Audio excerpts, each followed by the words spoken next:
Assalamualaikum warahmatullahi wabarakatuh. Teman-teman sekalian, sebagai pribadi maupun sebagai anggota kelompok, kita semua sekarang sedang menghadapi wabah global virus corona. Virus ini bisa menyerang siapa saja, yang tua, yang muda, laki-laki, perempuan, pejabat negara, rakyat biasa, orang beriman maupun tidak beragama.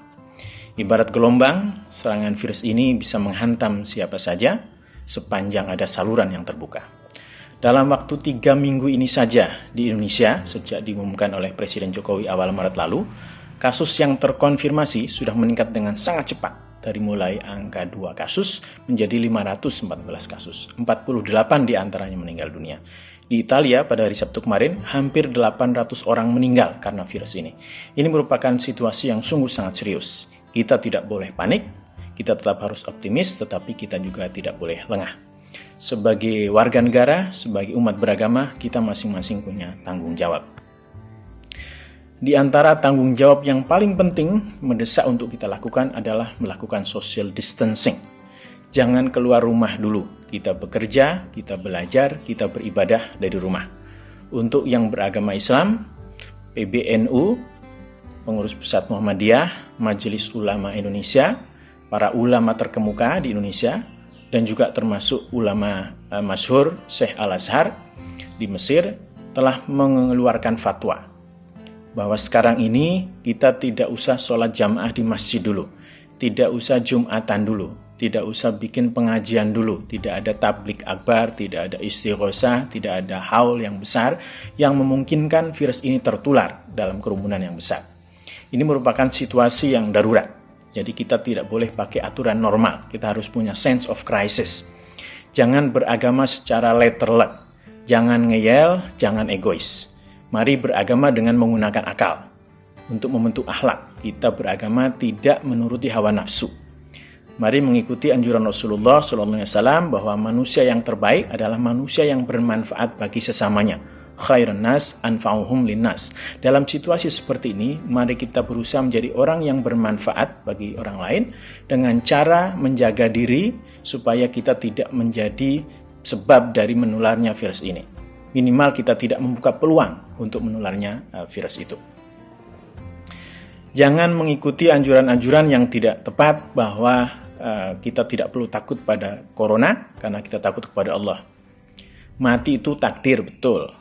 Takdir itu tidak bisa diubah, betul. Jangan takut kepada corona, betul. Tetapi kita ini bukan penganut aliran Jabariyah, fatalisme. Kita harus melakukan ikhtiar.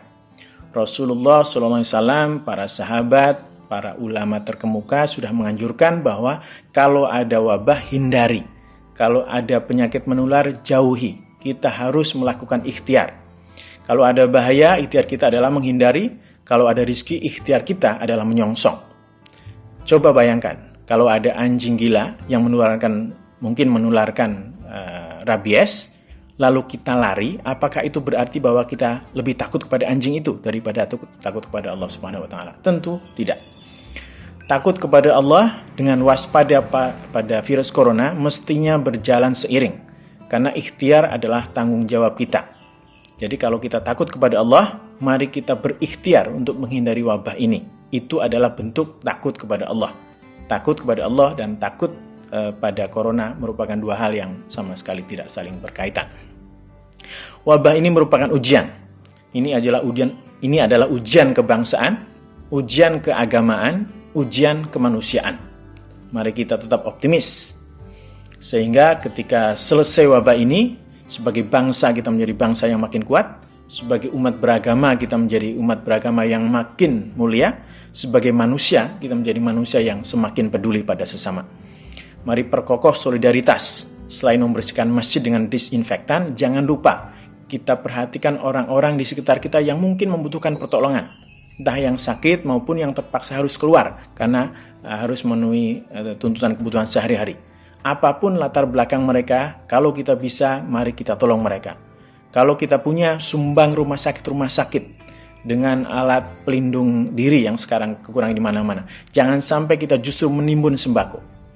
Dan sebagai umat beragama, tentu mari kita perbanyak doa, perbanyak istighfar, perbanyak zikir, mendekat kepada Allah. Kita juga perbanyak salawat kepada Nabi. Mari kita menjaga jarak, kita menjaga diri, kita menjaga pikir, kita menjaga hati. Semoga virus ini segera bisa diatasi. Semoga Allah bisa menolong kita semuanya, mengampuni dosa-dosa kita. Dan kita semuanya sebagai pribadi, sebagai anggota masyarakat, bisa tetap sehat, bisa selamat dari wabah ini, aman, kita bisa keluar bersama-sama. Demikian, semoga bermanfaat. Assalamualaikum warahmatullahi wabarakatuh.